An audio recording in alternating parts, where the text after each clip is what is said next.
Nguva yekunaya inoi guys, makandinzwa ndichitaura zvokuti ndiri kutsvaga vanonama maroofs nemasiling.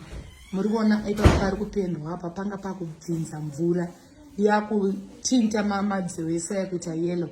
Saka ndakabva ndazowana kambani yakatyaononama yakabva yanyasowana pane fault chepo. Fault makachanga iri paye pamatiles nepamavhali ndobva vanama kubva kumusoro zvokuti mvura haichatombopinde. Saka vese vada kunamira ino kuti dzimba hobho dziri kubvinza kunze uko munobata kambani iyo inoitwa iyo Beira Roofing Solutions. Ndiri kuisa manhamba pamusoro apa iko nezvivava kutopa plaster papa newiki vachisati paome bhos papatotapa madziro nga achadonha neceiling. Saka vakanama kumusoro kwese.